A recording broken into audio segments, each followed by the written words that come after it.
इसके स्टूडेंट के ढेरों क्वेश्चन है। उनमें से एक क्वेश्चन है कि हॉल टिकट कब आएगा, इसके बारे में बात करेंगे। एनआईएस का लेटेस्ट अपडेट क्या है ये भी बात करेंगे। पेपर को लेके बोर्ड क्या सोच रहा है, एग्जामिनेशन सेंटर को लेके बोर्ड क्या सोच रहा है, कब एग्जामिनेशन सेंटर रिवील होगा।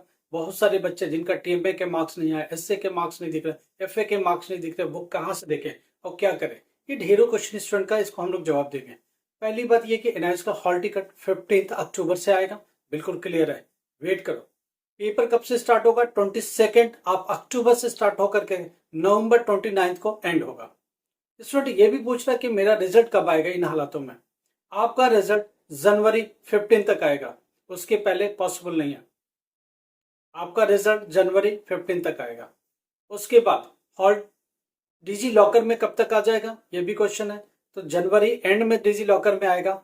हार्ड कॉपी मार्कशीट कब आएगी, फरवरी एंड में आएगी। इसके पहले हार्ड कॉपी मार्कशीट आपको नहीं मिलेंगे। तो इतने ढेरों क्वेश्चंस जो थे जिनके जवाब हमने आपको दे दिया। पहली बात ये भी, टीएमए के मार्क्स नहीं दिख रहे तो घबराने की जरूरत नहीं है। नवंबर तक टीएमए के मार्क्स अपडेट होते रहेंगे। रिजल्ट से पहले उनको कर देना है। टेक्निकल प्रॉब्लम्स होती हैं, स्कूल के ऊपर लाइबिलिटी होती है, बोर्ड का इसमें कोई रोल नहीं है। स्कूल क्या करता है, स्टडी सेंटर आपके टीएमए को इवेलुएट करता है और मार्क्स पोस्ट कर देता है एक सिस्टम के ऊपर। वो सिस्टम विजिबल है नहीं है बहुत फर्क नहीं पड़ता, क्योंकि रिजल्ट तक आते आते वो विजिबल हो जाता है, तब तक आपको दिख जाएगा। दूसरी बात, अगर प्रैक्टिकल के मार्क्स नहीं दिख रहे तो क्या, कोई जरूरी नहीं है प्रैक्टिकल के मार्क्स दिखे। अभी प्रैक्टिकल के मार्क्स आराम से भी दिख सकते हैं, अगले महीने के एंड तक भी दिख सकते हैं। दिख गया तो ठीक है, नहीं दिखा तो भी घबराने की बात नहीं है। रिजल्ट में तो सब कुछ आना है और सब कुछ रिफ्लेक्ट होना है। अच्छा, एक स्टूडेंट ये कह रहा है कि अभी का जो पेपर अगर मैं नहीं दूं तो क्या होगा। कुछ नहीं होता है। अगर अभी आपने एग्जाम फीस भरा हुआ है, हॉल टिकट आता है और आप पेपर नहीं देते तो क्या होगा, ये पेपर ऑटोमेटिक अप्रैल के लिए शिफ्ट हो जाएगा। मगर दिसंबर में आपको एग्जामिनेशन फीस फिर से देना पड़ेगा, तब जाके आपको मार्च अप्रैल में देने का मौका मिलेगा। अप्रैल में प्रैक्टिकल अगला होगा, मई में एग्जाम होगा, उसके लिए आपको एग्जामिनेशन फीस दिसंबर तक भर देना होगा। अगर एग्जामिनेशन फीस फिर से नहीं भरते तो आपको अप्रैल में एग्जाम देने का मौका नहीं मिलेगा। तो इन चीजों का आप ध्यान रखिएगा, कब क्या करना है क्या नहीं करना। डेट पर अलर्ट होना बहुत जरूरी है। स्टूडेंट को लगातार फोन आ रहे कि अप्रैल 2025 का एडमिशन करा दीजिए। अरे कैसे होगा, अप्रैल 2025 का एडमिशन क्लोज हो चुका, इसमें वापस पीछे मुड़ के एडमिशन नहीं होते। अभी अक्टूबर 2025 का एडमिशन चल रहा है। जिनको लेना ले लीजिए, सोचिए मत। हर चीज का एक टाइम होता है, जो मिल रहा है वही मिलेगा, आगे पीछे नहीं मिलेगा। तो इन चीजों का आप ध्यान रखिएगा। एडमिशन के रिगार्डिंग इनके ऊपर पूरा अलर्ट है। कोई भी प्रॉब्लम है, कोई भी दिक्कत है तो हम लोग आपकी मदद करेंगे।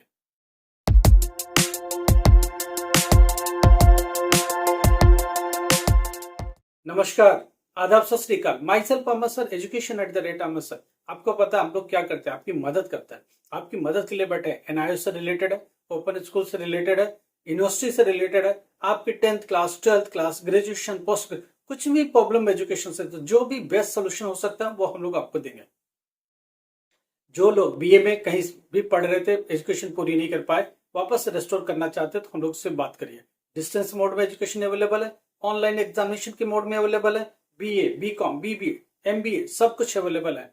आपने डिप्लोमा बीच में छोड़ दिया, यूनिवर्सिटी से क्रेडिट लेकर के रिस्टोर किया जा सकता है।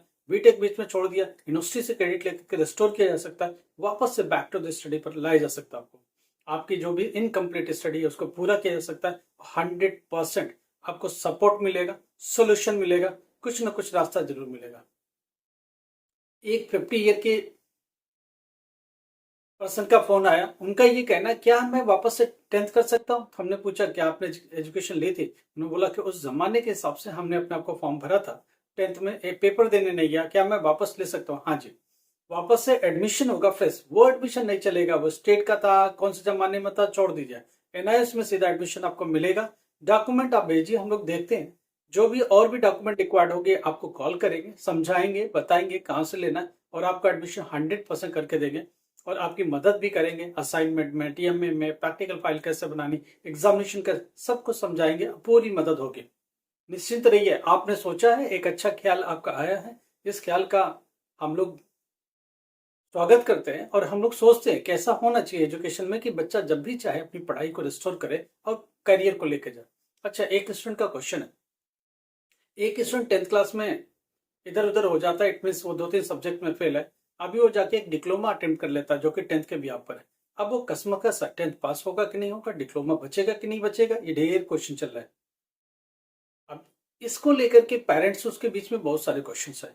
अब उसको कैसे निपटाएगा, क्या होगा, इसको लेके हेल्प मांग रहा है। अभी मैंने बोला कि आप 10th के ऊपर फोकस करो, उसके पेपर निकालने की कोशिश करो। डिप्लोमा चला भी जाता तो छोड़ो, पहले 10th रेस्टोर करो, नहीं तो सब चला जाएगा। तो 10th को रेस्टोर करो, 10th की पढ़ाई ठीक से करो, वापस से पढ़ाई कर लो। मगर उसमें भी एक प्रॉब्लम है, उसके पास मैथमेटिक्स नहीं है। अब मैथ्स नहीं है, साइंस नहीं है, ये कॉम्बिनेशन नहीं है, तो फ्यूचर में मेडिकल का रास्ता नहीं, फ्यूचर में डिक्लो नर्सिंग का रास्ता नहीं, फ्यूचर में मेडिकल का कोई रास्ता बचता नहीं।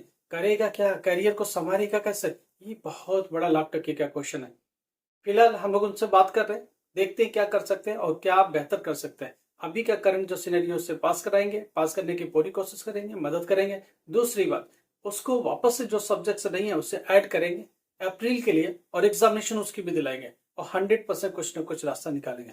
लगेगा कि बहुत कुछ इधर उधर है तो फ्रेश एडमिशन के साथ जाएंगे, और पूरा जो सब्जेक्ट चाहिए उसको हम लोग लेके पास करके ही देंगे, एट एनी हाउ पास करके देंगे। तो ये कुछ चीजें हैं जिनको हमको समझना है और करना है। अच्छा, बहुत सारे क्वेश्चंस में एक क्वेश्चन और लेना है। एक बच्चे का ये क्वेश्चन है कि मैं अभी 10th के बाद जस्ट एडमिशन लिया, अभी इस साल हमको कितना पेपर देना। देखिए 10th के बाद है तो आपके पास 2 साल का टाइम है, ये पहला साल है, तो 11th की तरह टीट अगर आप कर रहे हो तो ठीक है। पहले साल 4 पेपर तक आप दे सकते हो। कौन सा पेपर देना ये पहले समझिए। आपकी कौन कौन से पेपर में तैयारी हो गई है, वो पेपर का ही एग्जाम फीस दिसंबर में भर दीजिए। एक सब्जेक्ट रेडी है दे दीजिए, 2 सब्जेक्ट रेडी है दे दीजिए, 3 सब्जेक्ट रेडी है दे दीजिए। मैक्सिमम 4 सब्जेक्ट दे पाएंगे, पांचवा बोर्ड देने नहीं देगा। 4 सब्जेक्ट तक की फीस भरी है, बोर्ड वो अलाउ कर देगा, उतनी 4 सब्जेक्ट अप्रैल मई में पेपर दे दीजिए। अगर आप चारों में पास हो जाते हैं, 3 में 2 में जितना भी लिया उतना पास हो गए, सब्जेक्ट आपकी चॉइस पर है, आप जिसकी फीस एग्जामिनेशन फीस जमा करोगे उतने की परमिशन मिलेगी। अब बचा हुआ पेपर और जो पेपर दिया आपने, अगर उनमें से भी कोई पेपर रह गया तो सब मिला के फिर अगले साल आप फीस जमा करें 2025 में, 25 एंड तक दिसंबर तक जमा हो जाएगी, और फिर 2026 में पेपर जाके आप दे दीजिए, क्लियर कर लीजिए जो भी पेपर बचा हुआ। तो 2-3 जो देखिए, ये उन स्टूडेंट्स के लिए जो 10th अभी रिसेंटली पास हुए हैं, वो ये भी कहते हैं 1 साल में मैं 12th पास हो जाऊंगा। जी नहीं, 2 साल 10th के बाद 2 साल लगता ही लगता है। पहले साल में आप 2-3 पेपर दे दीजिए, 4 पेपर तक दे दीजिए, जितना तैयार कर सकते हो उतना दे दीजिए। नेक्स्ट ईयर में जो बचा हुआ पेपर वो दे दीजिए, बर्डन कम हो गया, डिस्ट्रीब्यूट हो गया सब्जेक्ट। एक साल में 2-3 सब्जेक्ट देना आसान है, रादर देन आप 5 सब्जेक्ट्स है, तो उससे तो बेहतर है, इजिली आप निकल जाएंगे। तो इन चीजों को देख के चलिए। कोई भी प्रॉब्लम है कॉल मत करिए, व्हाट्सएप पर मैसेज करिए, 100% रिप्लाई मिलेगा। लगेगा बहुत सीरियस मैटर है तो हम लोग आपको कॉल करेंगे और आपकी प्रॉब्लम को सुनेंगे, समझने की कोशिश करेंगे और सुलझाने की कोशिश करेंगे। देखिए, हमने अगर आपको आपका साथ लिया है, आप हमारे साथ हो, तो आपको हम छोड़ेंगे नहीं, आपको एंड तक आपका साथ देंगे। आपकी जो भी क्वेरीज है उसको आप रखिए, रेस्पेक्टफुली रखिए। थोड़ा सा कैसे रखा जाता है, वर्डों का सही चुनाव करिए। बात जब कर रहे होंगे, मैसेज जब लिख रहे होंगे, तो बहुत सही वर्डों का चुनाव करें। रिजल्ट कम ज्यादा लाइफ का होता रहेगा, कभी पास कभी फेल, कुछ ना कुछ कम ज्यादा होता रहेगा। इस पर हम लोग डिस्कस कर लेंगे, इसको भी बेहतर बना सकते हैं, रास्ता निकाल सकते हैं। टाइमिंग और फाइनेंस, ये 2 चीजें आपके पास होनी चाहिए। टाइम अगर नहीं है तो टाइम आपको देना पड़ेगा, फाइनेंस नहीं है तो आपको अरेंज करना पड़ेगा, क्योंकि ये दोनों के बिना कुछ होना नहीं है। हम लोग कुछ सोच रहे, बहुत सारे ऐसे स्टूडेंट्स हैं जिनके कुछ रास्ते नहीं है, जिनको पढ़ाई का साधन नहीं है। दिल्ली एनसीआर में अगर आप रहते हैं, एनआईएस से रिलेटेड अगर पढ़ाई आप कर रहे हैं, नहीं कर पा रहे, गुड़गांव में रहते हैं, आप पढ़ाई नहीं कर पा रहे, तो आप हमारी मदद ले सकते हैं, हम लोग आपको मदद देंगे। 10th क्लास में, 12th क्लास में जो लोग ठीक से नहीं पढ़ पा रहे, फाइनेंशियली रियल में बहुत वीक है, पेरेंट वाइज बिल्कुल खाने को नहीं है, जीने को नहीं है, पढ़ने के लिए साधन बिल्कुल नहीं है, तो ऐसे लोग की हम लोग मदद करेंगे, मगर उनकी एक्चुअल स्थिति सामने आना चाहिए। ऐसा नहीं पीछे बहुत बैकअप में है और कंडीशन ठीक होने के बावजूद भी सही सो नहीं करे। अगर ऐसी कंडीशन है तो हम लोग उन्हें पढ़ाएंगे भी, उनका एडमिशन के बारे में भी सोचेंगे, उनको आगे भी एजुकेट करेंगे, उनको लेके जाएंगे।